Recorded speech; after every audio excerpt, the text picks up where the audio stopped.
Hey, what's happening, everyone? I am your Dragon God of Gaming, Damian-Dragon, and welcome back to another episode of the Gaming News, where I run down the list of all the gaming news, facts, rumors, trivias, and everything coming out the gaming industry this week. Hope everyone has had a wonderful day, and I appreciate everyone for joining me for another episode. Now, today, we got something on Bungie, we got something on Xbox Game Pass, we have something on Dying Light 2, and we also got something on the fabled Grand Theft Auto 6. So without further ado, seeing as fit that this is the second time I'm recording this, let's get straight into the news, shall we? I am going to be reading off of two scripts, and I'm going to be verbatim in two of the other ones. So without further ado, let's get straight in.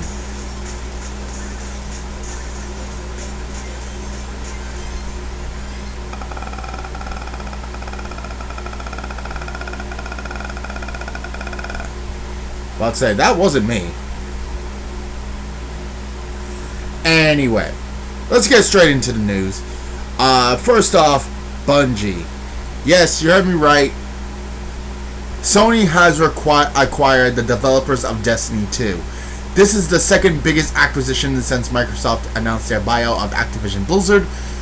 This is a landmark acquisition as well. Bungie will remain its own independent subsidiary of Sony Interactive, which was confirmed by GameIndustry.com as is being reported. Sony is committed to keeping Bungie a multi-platform developer, as they have their own option to, and I quote, self-publish and reach players wherever they choose to play.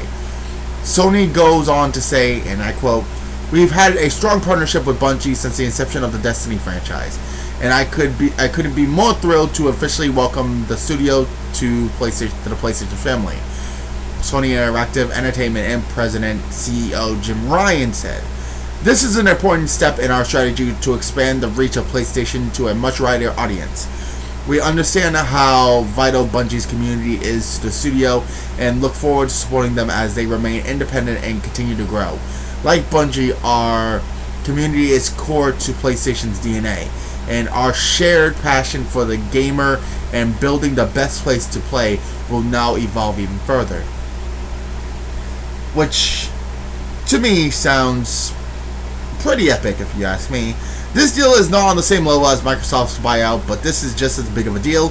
Bungie is a big head in the gaming world, being acquired by Microsoft 9 years after its founding, and had a big role in making the original Xbox a smash hit with Halo Combat Evolved, then becoming independent yet again in 2007 before signing a 10-year publishing deal with Activision in 2010, before terminating the deal in 2019 to give some context to how well sought after Bungie really is.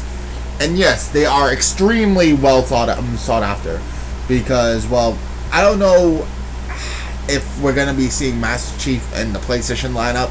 I'm not sure how that's going to be working, but I can guarantee you one of two things. First off, Halo is probably not going to be staying as its own its own thing. If Master Chief is a full-on thing for Bungie and its own developers, I can guarantee you that it's not just going to stay as a mascot of Xbox. I'm sorry for those of you that are fans that want it to be like that, but I don't know.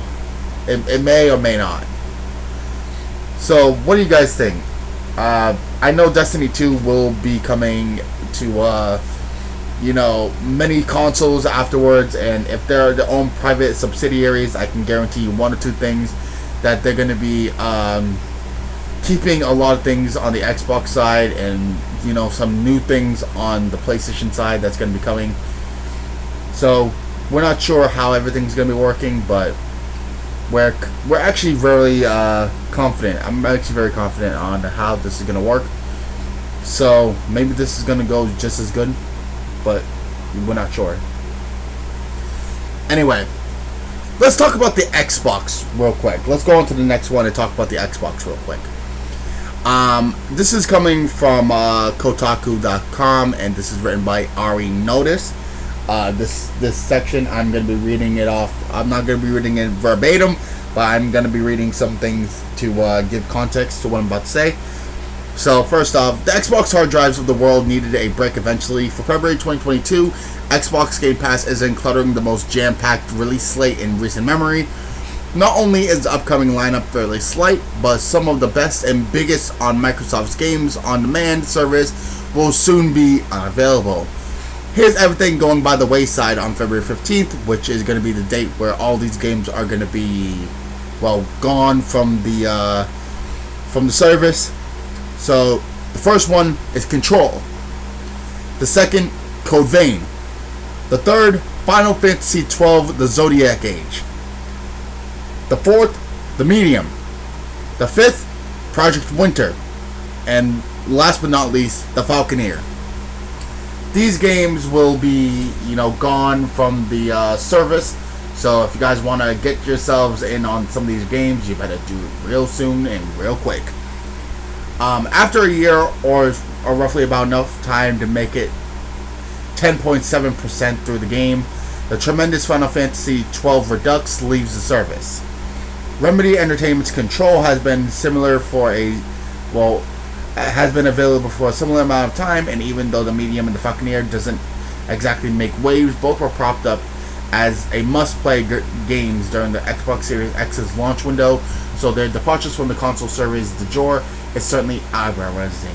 In contrast, sorry. If you guys want to know some of the things that's more than likely going to be replacing them, here's what's on the way. For February 3rd, which is already passed, you guys can play Contrast, Dreamscaper, and Telling Lies. On February 10th, you can play Besiege via the game preview, Crossfire X, Edge of Eternity, Skull the Hero Slayer, and The Last Kids on Earth and the Staff of Doom. On February 14th, Ark Ultimate Survivor Edition, and Infernax. I don't know about anything else. I was just going checking out the rest of the article for you guys, so go read the rest of it. So yeah, I've played the Xbox Game Pass, and I'm currently actually playing some things on the Xbox Game Pass. But what I can say for definite is that is kind of a fucked up way to do things, because Final Fantasy is a hard game to come by for that, and having it leave the service so early is not a good thing. So, damn Xbox, what happened? But maybe they're just making waves for some more games. We don't know, so we're just gonna have to guess. So personally, maybe there's some good games coming our way again. Maybe they will come back to the service, but I don't think this is going to be a permanent thing. Maybe we'll see them come back to the service at one point, but I'm not actually extremely sure. So hey, okay. With that out the way, our next series that we're going to be talking about is from Techland. Yes. We know what they are, Dying Light. Seems like Dying Light is going in a not so good direction, as Techland is begging fans not to play the game early. As of February 4th, the game has went live, but copies had started to leak really early, and Techland on Twitter has went on record asking all to please hold off on playing until the game formally releases. In all honesty, this fell on deaf ears, as players more than likely didn't heed the request. Let's be honest with ourselves. If somebody handed you a game days before it's supposed to officially release, would you stop and wait for the day to play the game? I didn't think so. I suggest going to read the article in the description for a lot more of the details, but Techland was losing their shit about it. And to be honest, I kind of would have agreed on this one. Techland's Dying Light 2 is going to be a very large game. So there's a lot that is going to go their way, but in all honesty, some of the game needed to be addressed here. But here, let me read some of the other things here from the developers themselves. It says, like almost all modern games, our journey as developers didn't end when we share copies with reviewers or on launch day. We will support Dying Light 2 with new content for at least 5 years. and at every step on the road. We will actively listen to the community and work diligently to address any bugs discovered as players experience our most ambitious game to date. In this way, as developers devote themselves to serving the community, a game's very best version is always being redefined. Even the version reviewers can play right now is markedly improved over what was first developed, or was first delivered about 2 weeks ago. Basically saying, you know, they want to wait for, you know, day one patches. Oh, it said, our hope with yesterday's tweet was to address those few who obtained early copies of the game through retailer errors in which the game on the physical discs in a 2 to 3 month old build lacking the fixes. We have provided the media for their reviews. The studio said we were asking them to consider waiting until February 4th to begin their journey when the game will be more polished thanks to day one patches. And to be honest, I kind of would agree on that one. I mean, I personally wanted just to see what the game is like, and you know, I understand where they're coming from as well. I'm not gonna, you know, say I don't, but would you wait? Just to put it out there, for a question of the day, would you guys wait personally to play a game that you've been waiting for? I didn't think so. So Dying Light 2 is already out. It's already out in full, so if you guys want to go and play it, I suggest go and play it. I did hear a bunch of good stuff about it, so please go ahead and check it out and see what you got there, because it's going to be a really good game. People just got it early, and yeah. Anyway, let's. What the fuck?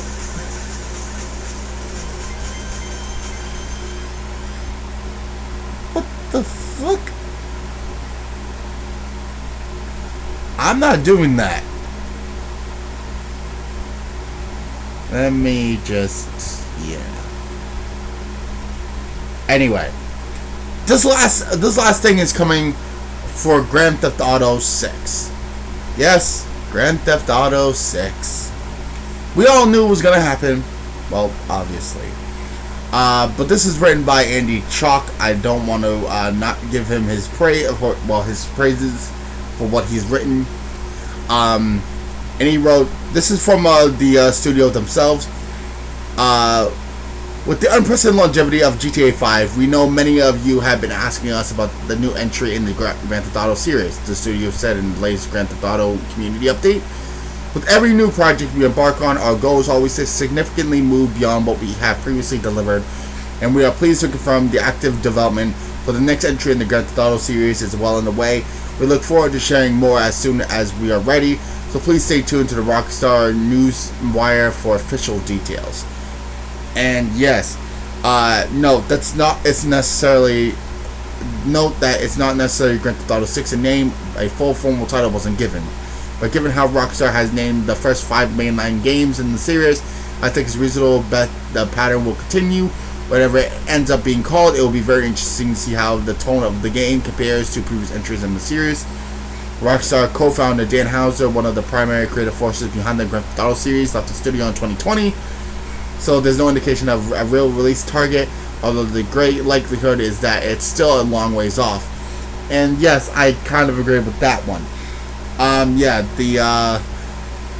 The lead director for Grand Theft, well, the Rockstar co-founder, has left the studio, so we're not sure how that's going to affect GTA 6. But let's be optimistic here.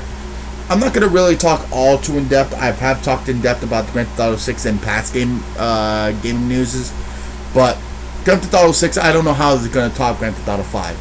And in all honesty, if they're already making waves and ways to get Grand Theft Auto 6 off the ground, I hope it's better than the the trilogy that they recently brought out. Anyway, if they're going to be better and better than what came before, I really hope that it's just as good as Grand Theft Auto 5, because Grand Theft Auto 6 is going to be one massive as hell game. So I'm hoping that when it comes out, it's going to be just as big, just as good, just as grand as it is. So please, please, please, Rockstar, we believe in you. Give us Grand Theft Auto 6. Give us some good shit. Because I can guarantee you, it's going to be one of those times. Anyway, ladies and gentlemen, thank you guys so much for watching. Thank you guys so much for listening. Hope everyone has a lovely day, and I appreciate you guys joining us for another episode of the Gaming News. You guys have been incredible. I'm sorry that this isn't the most well-edited one I've ever done, but at the moment, it is 5:33 a.m. I am hella tired, and I still have an episode I need to do for today myself. So, basically, fuck me and fuck my life. So, anyway, ladies and gentlemen, thank you guys so much for watching. Thank you guys so much for listening. Go check out all the everything in the description down below. Not only are lovely and beautiful content creators, but I think you should also go check out the articles that these came from of my sources. Please go check them out and give them some support as well. So thank you guys so much. But until next time, ladies and gentlemen, good gaming, happy hunting, and I'll see all you Dragonlings back inside the world of the gaming news. Hope you guys enjoyed, and I'll see you guys next time for some more Damian Dragon action. Peace.